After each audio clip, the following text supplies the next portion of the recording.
तो फाइनली ढूंढ लिया आपने। हाँ, मुझे उम्मीद थी आप ढूंढ लोगे। आज की इस वीडियो के अंदर मैं आपको बताऊंगा क्लास 10 इंग्लिश, और बुक का नाम है फर्स्ट फ्लाइट। यहाँ पे आपको जो है एक पोयम है पहले चैप्टर के बाद में ही, हालांकि दो पोयम है रॉबर्ट फ्रोस्ट की। किसकी पोयम है ये? Robert frost. लिख देता हूं नाम।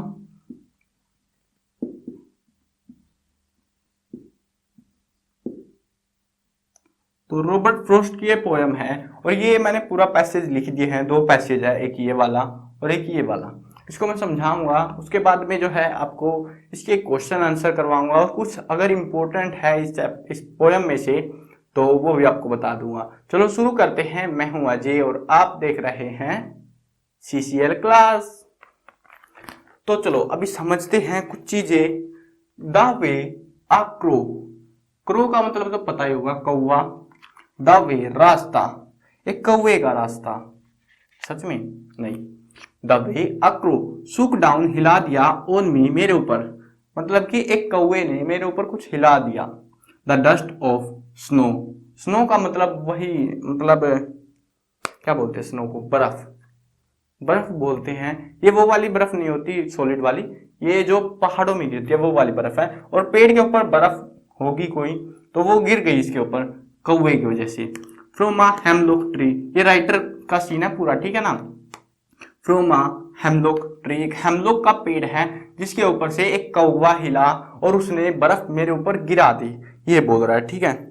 अब हेमलॉक एक पॉइजनस ट्री है। हेमलॉक ट्री जो बोल रहे हैं ये एक पॉइजनस ट्री है। मतलब कहानी के भाव भी समझाऊंगा, पहले थोड़ा रफली समझ लेते हैं।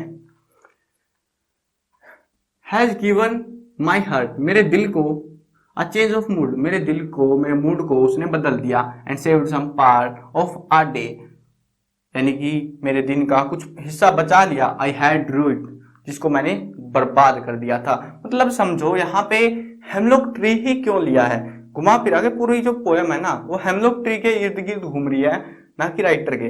तो जो हेमलॉक ट्री है यहाँ पे मकसद क्या है? हेमलॉक होता है पॉइजनस ट्री, यानी कि जो राइटर है उसके मन में पॉइजन, जहर भरा हुआ था, दिल दुखी था, उदास था, मतलब परेशान था एक तरीके से। और एक कौवे ने बर्फ हिला के मेरे ऊपर, और जो बर्फ गिरी, बर्फ का मतलब है कुछ अलग सा अनुभव मिला मुझे, तो उसकी वजह से मेरा दिन जो बचा हुआ था वो बर्बाद होने से बच गया। समझ गए होगे पोएम को, उम्मीद है। बहुत आसान सी पोएम थी, कोई ज्यादा बड़ी भी नहीं थी, बहुत आसान पोएम थी। दोबारा समझा देता हूँ इन शॉर्ट। तो यहाँ पे एक कौवा बैठा हुआ है एक पेड़ के ऊपर। आपको एक डायग्राम सा बना देते हैं, एक रफली सा। ये बैठा हुआ, ये है एक पेड़ हेमलॉक का, ठीक है, ऐसा नहीं होता वैसे। तो ये एक हेमलॉक है जिसको धतूरा बोला जाता है हिंदी में।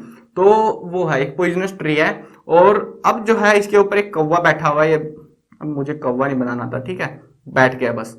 उसके नीचे राइटर खड़ा हुआ है, ये रहा अपना राइटर, और ये हिला से और बर्फ इसके ऊपर गिर गई। अब ये जैसे इसके ऊपर बर्फ गिरी तो इसका दिन बर्बाद होने से इसको खुशी का अनुभव हुआ, और इसका दिन बर्बाद होने से बच गया। पूरी फीलिंग ही बदल डाली उसने। अच्छी बात है। चलो ये था आपकी इस पोयम के अंदर। उम्मीद है पोयम समझ में आ गई होगी आपको। अब जो है देखते हैं इसके क्वेश्चन आंसर कैसे हैं। इसके क्वेश्चन आंसर, तो क्वेश्चन है यहाँ पे, what is a dust of snow. What does the poet say has changed his mood, how has the poet's mood changed. मतलब कई सारे मिला रखे हैं क्वेश्चन। तो यहाँ पे पूछ रहे हैं डस्ट ऑफ स्नो क्या है। डस्ट ऑफ स्नो मतलब बर्फ, है ना, बर्फ है। वही बर्फ जिसने उसको बदल डाला पूरे को, उसी को डस्ट ऑफ स्नो बोला गया यहाँ पे। तो आगे देख रहे हैं, what does the poet say has changed his mood, किसने उसको बदल दिया? जब एक कौवे ने उसके ऊपर हिलकर बर्फ नीचे गिरा दी तब, ठीक है। मतलब यहाँ पे पूरा सिग्निफिकेंटली अगर हम देखें ना, पूरा मतलब वैल्यूएबल तरीके से, तो यहाँ पे पूरा सीन अगर समझते हो, एक कौवे ने हिलाया पेड़ को, ठीक है, बर्फ नीचे गिरी। मतलब क्या हुआ, वो बोझ के, कौवा जो है वो पेड़ जो है बोझ के नीचे दबा हुआ था, परेशानियों के नीचे, और वो बर्फ नीचे गिर गई सिर्फ हिलने की वजह से, मतलब कुछ एक्टिविटी करने की वजह से वो परेशानी नीचे गिर गई। तो ये सीन है पूरा पोएम का। वो क्योंकि आपको भी पता है यार, पोएम के अंदर जो लिखते कुछ है भाव कुछ और निकलते हैं। आपको ये चीज पता होनी चाहिए, पता ही है वैसे तो, हिंदी में बहुत पढ़ी है आपने। तो ये सीन है इनका कि जो समझा दिया यार, बार बार नहीं समझा रहा मैं इसको। आगे देखते हैं इस क्वेश्चन को, how has the poet's mood change, और मूड कैसे बदल गया। ठीक है, तो मूड का पता ही लग गया कैसे बदल गया, क्योंकि बर्फ गिरी थी, उसकी जो परेशानियां थी वो खत्म हो गई और मूड बदल गया उसका वहां पे, मतलब कि बर्फ के गिरने की वजह से हुआ था सारा सीन। अभी दूसरा क्वेश्चन है, how does the frost present nature in the poem, nature को कैसे प्रेजेंट किया है फ्रोस्ट ने, रॉबर्ट फ्रोस्ट ने। तो यहाँ पे कौवे को बताया है, पेड़ को जो बर्फ से ढका हुआ है, कई सारी चीजें यहाँ पे बताई हुई है। तो ये है, और यहाँ पे बस देखो क्वेश्चन है, यहाँ पे से एक इम्पोर्टेंट क्वेश्चन है तो टेक्सचुअल से। तो अभी जो है इम्पोर्टेंट क्वेश्चंस देखते हैं, तो यहाँ पे से सिर्फ एक ही क्वेश्चन आ सकता है, सिर्फ एक ही क्वेश्चन आ सकता है। देखो वो क्वेश्चन क्या है, how the writers mood changed, वो राइटर जो था उसका मूड कैसे बदल गया।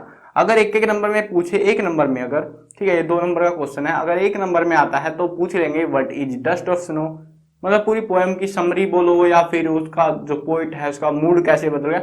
क्वेश्चन घुमा रहे हैं, बस आंसर सेम ही रहेगा इनका सारों का। तो आप एक क्वेश्चन जरूर से प्रिपेयर कर लेना इस चैप्टर से, वो है पोइट या फिर राइटर रॉबर्ट फ्रोस्ट का मूड कैसे बदल गया एक कौवे की वजह से, एक बर्फ की वजह से। तो वो आपको जरूर से प्रिपेयर कर लेना। उम्मीद है पोएम समझ में आई होगी। कहीं भी कोई भी डाउट आपको लगता है सो कमेंट करके आपसे पूछना बिल्कुल मत भूलना। मैं कवर करने वाला हूँ क्लास 8, 9, 10, 11 और 12th क्लास की सभी सब्जेक्ट्स की video, Hindi medium English medium दोनों में होने वाली है। तो इंतजार किस बात का, इस तरह में सब्सक्राइब का बटन है, सब्सक्राइब कर लो, साथ में घंटी आएगी उसको दबा देना ताकि कोई भी अपडेट आपसे छूटने ना पाए।